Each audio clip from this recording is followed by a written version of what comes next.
Shalom teman-teman, nama saya Mete Maya Riori dengan NIM 2003021 dari Prodi Manajemen Research and Leisure akan memulai presentasi untuk materi UAS SPAK.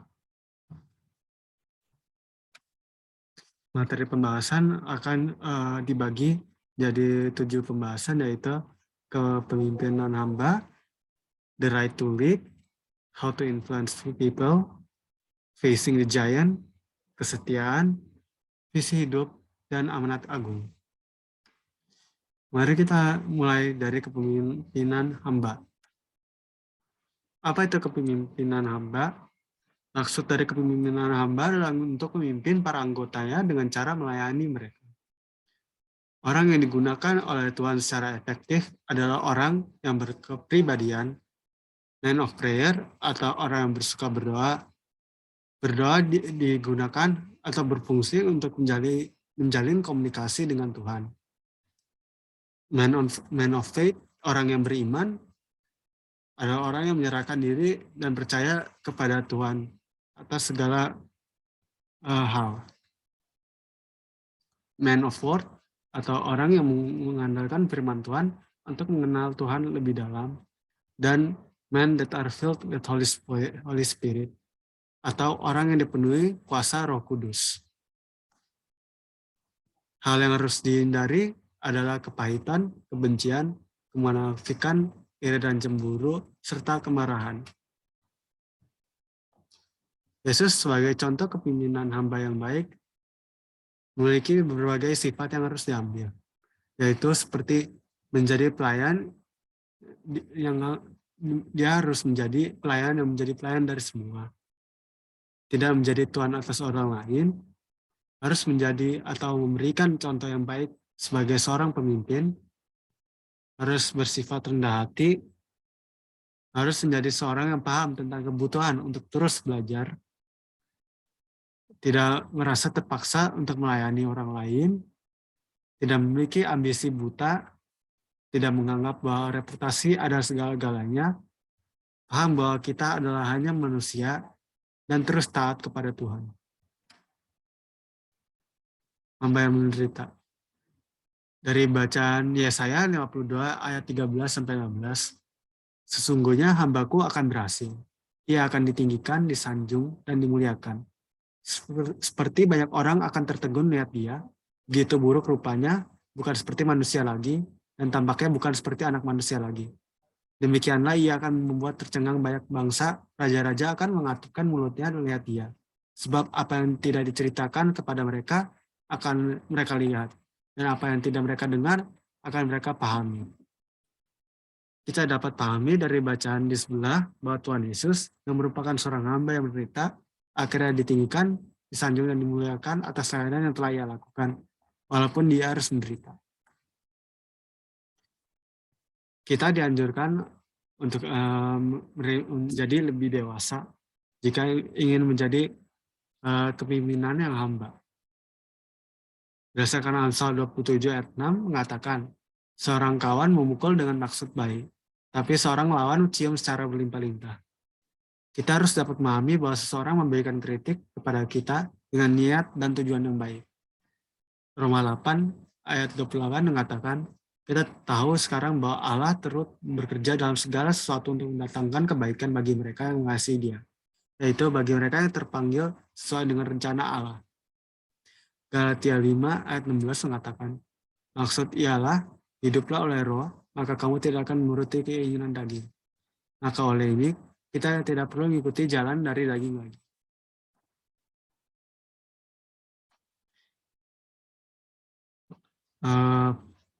Sekarang kita akan melanjutkan ke bab the right to lead. Apa yang membuat seorang berhak untuk memimpin? Tidak ada seorang pun yang dapat berhak menjadi pemimpin. Mereka hanya bisa dapat diterima untuk menjadi seorang pemimpin. Ada beberapa hal yang dapat dilakukan agar dapat diterima untuk menjadi seorang pemimpin, yaitu untuk tidak hanya berjanji saja, namun juga beraksi, atau tidak hanya sebatas omong kosong saja. Kita harus menjadi seorang pemimpin yang ingin diikuti jika ingin diterima sebagai seorang pemimpin. Jenis pemimpin yang orang ingin ikuti adalah Kita harus mempersiapkan diri untuk menjadi pemimpin yang baik. Sikap-sikap yang patut harus diambil adalah untuk membuang ego kita, jadilah pengikut yang baik terlebih dahulu, bangunlah hubungan yang baik dengan anggota-anggotanya, bekerja dengan unggul, bergantung kepada disiplinan, bukan emosi, membuat nilai-nilai tambahan dalam tujuan, berikanlah segala yang kau miliki untuk memenuhi tujuan, dan lakukanlah hal yang baik, maka kita akan mendapat hal yang baik. Sifat-sifat pemimpin yang luar biasa adalah futuris atau mementingkan tujuan dan impian daripada yang lain. Lobbying, mereka menangani segala hal dan masalah yang ada. Katalisator, mereka mengusahakan aksi-aksi lain. Spesialis, mereka ahli dalam bidang mereka sendiri. Optimis, mereka percaya dan menekuni pada tujuan mereka. Ekonomis, mereka menghargai segala aksi anggotanya. Aktivis, mereka yang bertindak dan memberikan tanggung jawab atas kuasa kepada anggotanya. Strategis, memanfaatkan sumber daya secara efektif dan efisien. Entusias, selalu berusaha untuk bertindak di luar kotak. Pragmatis, cenderung untuk bersikap praktis. Industrialis, mereka yang melakukan kerja keras dengan tangan mereka sendiri. Dan finalis, mereka yang menekuni rencana mereka agar rencana tersebut dapat selesai dengan sukses. Menjadi pemimpin membutuhkan pengorbanan. Untuk menjadi seorang pemimpin, maka mereka harus bersiap untuk merelakan sesuatu. Nah, kalau itu, nanti ia akan kelak menjadi pemimpin. Salah satu contohnya adalah Yusuf yang dijual oleh saudaranya sendiri menjadi seorang penguasa di tanah Mesir. Seorang pemimpin juga harus mengambil resiko. Pemimpin harus mencari dan mengumpulkan informasi dengan bijak, memahami sebab akibat dari segala perbuatan, mempersiapkan diri dengan baik, berani untuk gagal, fleksibel, mampu mengamati waktu, mendapatkan visi pada tujuan, memahami resiko pertaruhan yang diambil, selalu berjalan kepada tujuan utama, memiliki motivasi yang benar, membawa kemenangan kepada anggota di tim, serta berjalan dengan penuh percaya diri. Kapan pemimpin harus memiliki determinasi? Pemimpin harus memiliki determinasi ketika mereka melihat kebenaran, ketika mereka ingin melakukan perubahan, ketika mereka ingin menunjukkan keyakinan, ketika mereka ingin menghadapi suatu tantangan, ketika mereka ingin belajar dan berkembang, ketika mereka mengambil jalan yang sulit, dan ketika mereka memimpin anggotanya.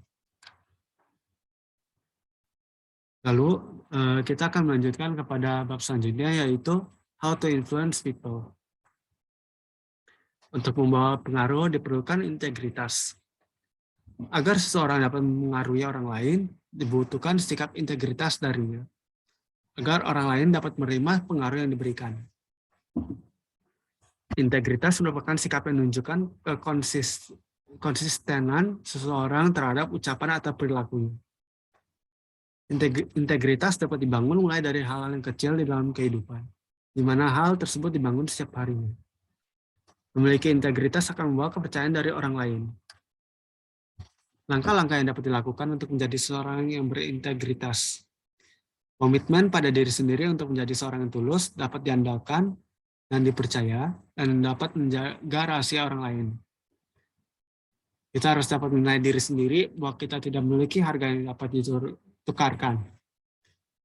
Kita juga harus mengutamakan hal-hal yang lebih kecil terlebih dahulu, dan setiap hari lakukan apa yang harus kalian lakukan terlebih dahulu, bukan yang kalian ingin lakukan terlebih dahulu. Seorang pembawa pengaruh mengasuh orang lain. Definisi mengasuh menurut KBBI adalah menjaga.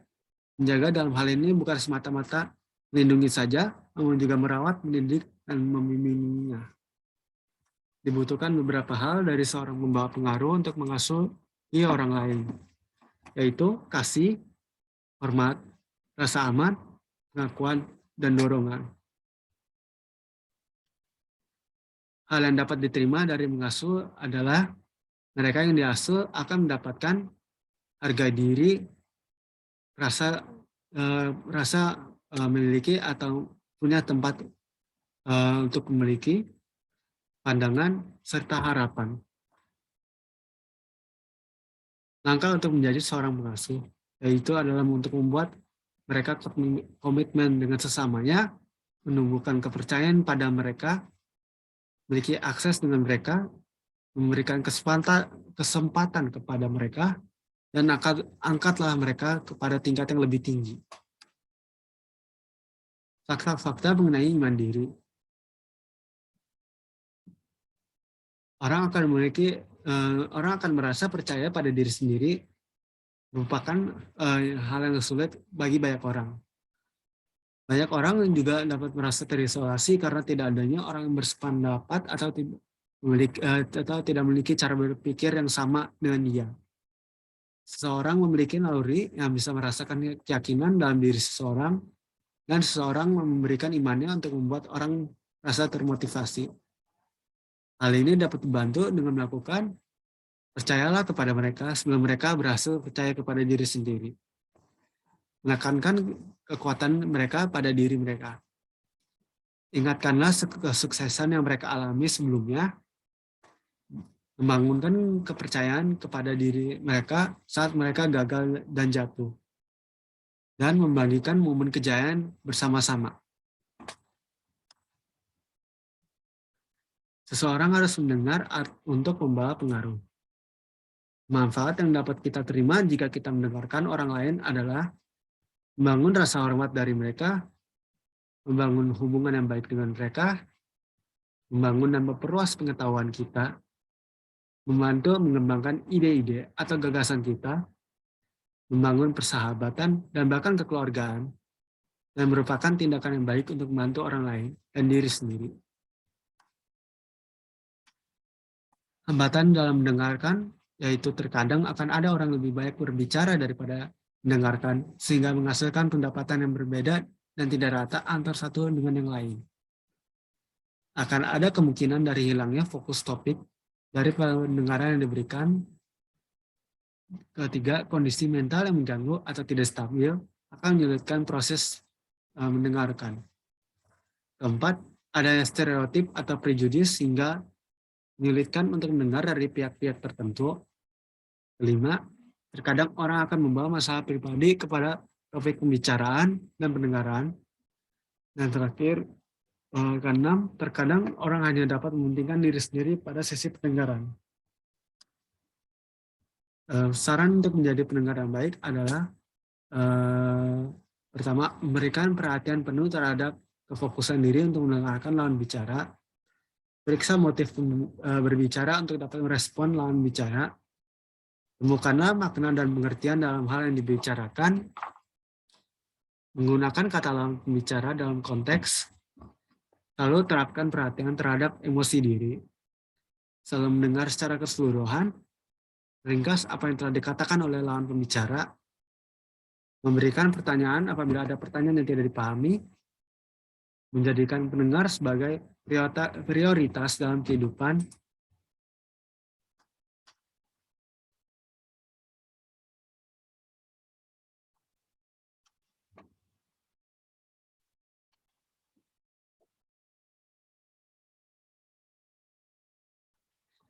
Orang yang mempengaruhi harus memahami orang lain.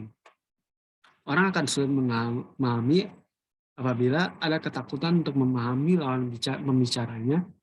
Ada keegoisan untuk tidak mau mendengarkan lawan pembicara. Ada kegagalan untuk menghargai lawan pembicara. Ada kegagalan untuk menghargai keseragaman.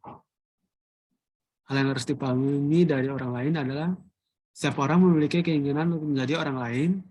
Tidak akan ada orang yang peduli seberapa banyak yang kamu tahu sampai mereka tahu seberapa banyak kamu peduli. 3. Setiap orang membutuhkan seseorang. 4. Semua orang dapat menjadi seseorang jika ada yang mengerti dan percaya kepadanya. 5. Orang yang menolong orang lain mempengaruhi banyak orang lain. 6. Memilih untuk memahami orang lain.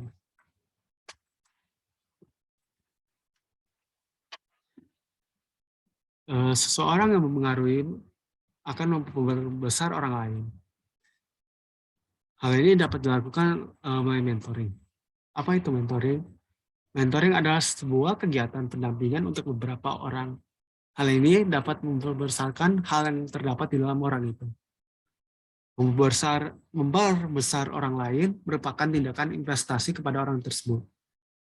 Maka oleh itu, untuk membesar orang lain, hati-hatilah dengan memilih orang yang kita ingin membesar dan mendampingilah orang tersebut sampai akhir.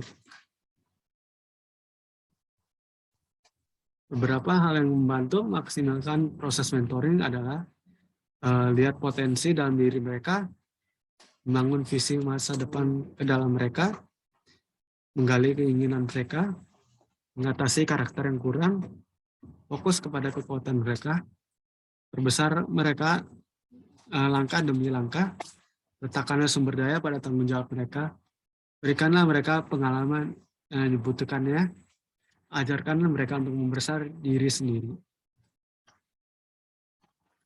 Mari kita lanjutkan pada bab selanjutnya, yaitu Facing the Giant. Apa itu film Facing the Giant? Film Facing the Giant menceritakan seorang pelatih football di sekolah kecil dan kurang terkenal di Amerika Serikat. Grant Taylor, pelatih football di sekolah ini, menjadi seorang penasihat bagi tim football serta pelatih utama yang telah menjabat selama 6 tahun. Seiring hidupnya sebagai pelatih utama di sekolah itu selama 6 tahun, sekolah tersebut tidak memiliki prestasi yang signifikan. Selain itu, dalam kehidupan rumah tangganya dan hal lainnya, Grant memiliki masalah tersendiri. Ya, akhirnya meminta bantuan dari Tuhan agar supaya hidupnya diberkati, supaya segala hal yang menimpanya dapat menjadi hal yang positif untuk dia. Seiring ia mulai berdoa dan membaca Alkitab, dia memulai untuk membuat perubahan pada tim football yang dia pimpin. Dia berhasil untuk membawa pengaruh kepada mereka dan membawa sesi sharing dan memberikan firman Tuhan kepada para anggota tim footballnya.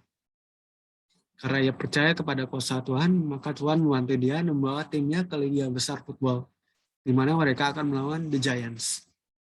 Akhirnya tim football mereka dapat menang dengan tendangan ajaib dari pemain baru yang Grant percaya bahwa dia akan dapat mencetak gol. Apa yang bisa dipelajari dari film ini? Percayakanlah segala hal kepada Tuhan. Apabila kita meminta bantuan dari Tuhan, pasti akan diberikannya. Jangan takut kepada orang lain selain Tuhan. Gunakanlah doa sebagai cara untuk berkomunikasi kepada Tuhan untuk meminta bantuannya. Jangan putus asa, terus mencoba dan Tuhan akan mencoba untuk membantu. Selanjutnya kita akan melanjutkan ke bab kesetiaan. Apa itu kesetiaan? Kesetiaan ada kegiatan untuk terus mengikuti apa yang kita percaya. Kesetiaan kita kepada Tuhan merupakan hal yang penting, karena dengan bersikap setia kepada Tuhan, maka kita akan menjadi anak Tuhan yang baik. Kesetiaan kita kepada Tuhan juga dapat diuji dengan bagaimana kita mengikuti perintah nasihat serta firman Tuhan. Seperti yang dikatakan pada 2 Tawarikh 19 ayat 9, yang memerintahkan mereka, kamu harus bertindak dengan takut akan Tuhan, dengan setia dan dengan tulus hati. Demikian. Galatia 1 ayat 1-10. Dari Paulus, seorang rasul, bukan karena manusia, juga bukan oleh seorang manusia, melainkan oleh Yesus Kristus dan Allah Bapa yang telah membangkitkan dia dari antara orang mati, dan dari semua saudara yang ada bersama-sama dengan aku, kepada jemaat-jemaat di Galatia. Kasih karunia menyertai kamu dan damai sejahtera dari Allah Bapa kita dan dari Tuhan Yesus Kristus, yang telah menyerahkan dirinya karena dosa-dosa kita untuk melepaskan kita dari dunia jahat yang sekarang ini, menurut kehendak Allah dan Bapa kita, baginya kemuliaan selama-lamanya. Amin. Aku heran bahwa kamu begitu lekas berbalik daripada Dia, yang oleh kasih karunia Kristus telah memanggil kamu dan mengikuti suatu Injil lain, yang sebenarnya bukan Injil. Hanya ada orang yang mengacaukan kamu dan yang bermaksud untuk memutarbalikkan Injil Kristus. Tetapi sekalipun kami atau seorang malaikat dari surga memberitakan kepada kamu suatu Injil yang berbeda dengan Injil yang telah kami beritakan kepadamu, terkutuklah dia. Seperti yang telah kami katakan dahulu, sekarang kukatakanlah sekali lagi. Jikalau ada orang yang memberitakan kepadamu suatu Injil yang berbeda dengan apa yang telah kamu terima, terkutuklah dia. Jadi bagaimana sekarang? Adakah ku cari kesukaan manusia atau kesukaan Allah? Adakah aku coba berkenan kepada manusia? Sekiranya aku masih mau mencoba berkenan kepada manusia, maka aku bukanlah hamba Kristus. Apa yang kita peroleh apabila kita setia kepada Tuhan? Pada Wahyu 2 ayat 10 dikatakan, jangan takutlah terhadap apa yang harus engkau derita. Sesungguhnya iblis akan melemparkan beberapa orang dari antaramu ke dalam penjara, supaya kamu dicobai dan kamu akan beroleh kesusahan selama 10 hari. Hendaklah engkau setia sampai mati, dan aku akan mengaruniakan kepadamu mahkota kehidupan. Sesungguhnya apabila kita terus setia kepada Tuhan, walaupun adanya cobaan bagi kita, maka kita akan dikaruniakan oleh Tuhan. Selanjutnya kita akan melanjutkan ke bab visi hidup. Apa itu visi hidup? Visi merupakan susunan kata dengan isi di dalamnya, menunjukkan sebuah impian, cita-cita, dan tujuan yang akan diwujudkan di masa depan. Maka oleh itu, visi hidup merupakan impian, cita-cita, dan tujuan yang ingin kita wujudkan di dalam hidup kita. Setiap manusia pasti memiliki visi hidup masing-masing. Masa kehidupan manusia itu sangat pendek, yang berlalu seperti uap. Maka oleh itu, kita harus memiliki tujuan yang dapat kita penuhi di hidup yang kita yang pendek ini.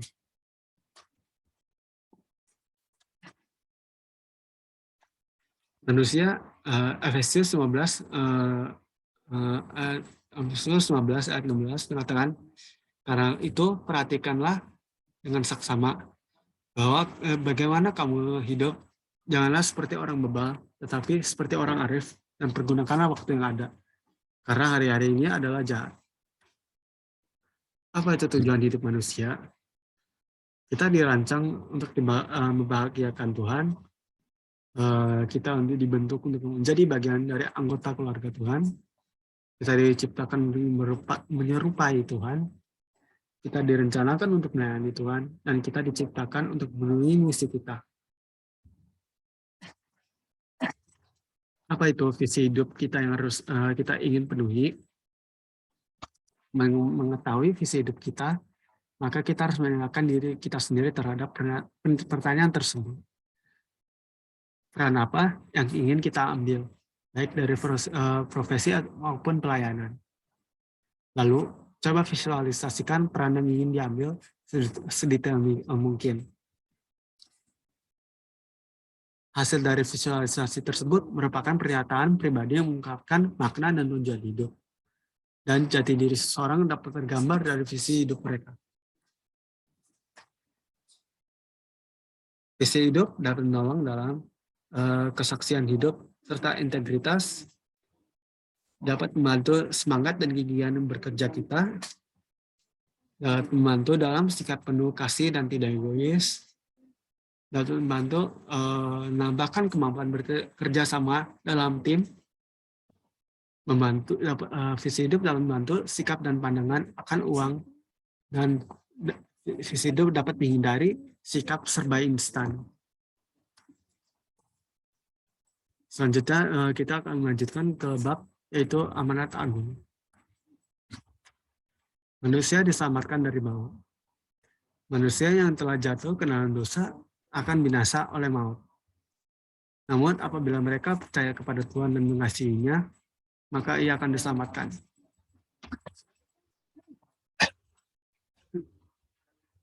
Yohanes 13 ayat 16 mengatakan, karena begitu besar kasih Allah akan dunia ini, sehingga ia telah mengaruniakan anaknya yang tunggal, supaya setiap orang yang percaya kepadanya tidak binasa, melainkan beroleh hidup yang kekal.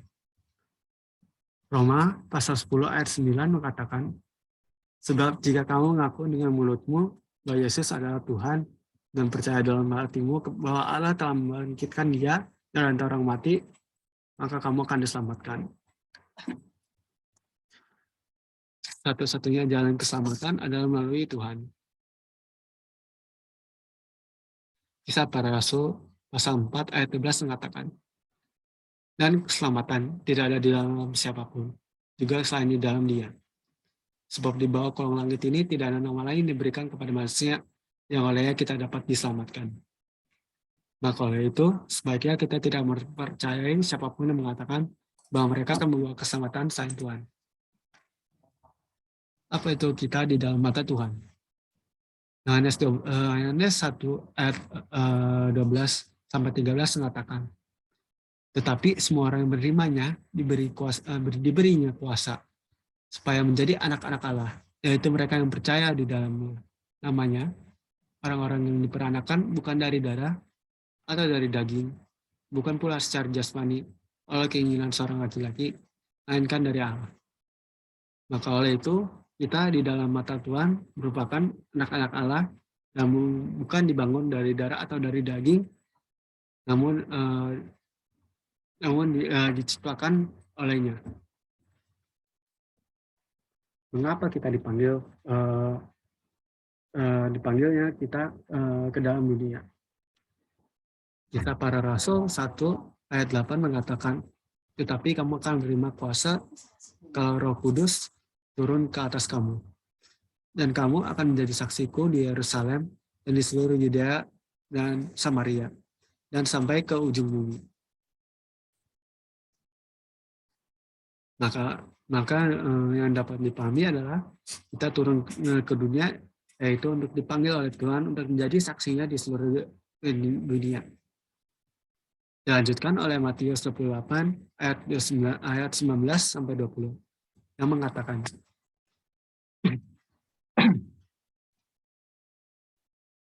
karena itu pergilah, jadikanlah semua bangsa muridku, dan baptislah mereka dalam nama Bapa dan Anak dan Roh Kudus. Dan ajarlah mereka melakukan segala sesuatu yang telah aku perintahkan kepadamu. Dan ketahuilah, aku menyertai kamu senantiasa sampai kepada akhir zaman. Apa yang terjadi apabila tidak ada yang bersaksi? Roma 10 ayat 14 mengatakan, tetapi bagaimana mereka dapat berseru kepadanya jika mereka tidak percaya kepada dia? Bagaimana mereka dapat percaya kepada dia jika mereka tidak mendengar tentang dia? Bagaimana mereka mendengar tentang dia jika tidak ada yang memberitakannya? Maka tidak akan ada yang mengetahui tentang Tuhan dan kemuliaannya, kasih karunia-Nya yang telah Ia berikan kepada kita untuk selamatkan kita dari dosa dan maut. Itu saja yang dapat saya simpulkan dari materi-materi dari pertemuan setelah UTS sampai setelah UAS. Saya berharap bahwa rangkuman yang saya berikan melalui PPT ini akan memberikan ilmu pengetahuan yang baik kepada kita semua. Terima kasih dan Tuhan memberkati kita semua.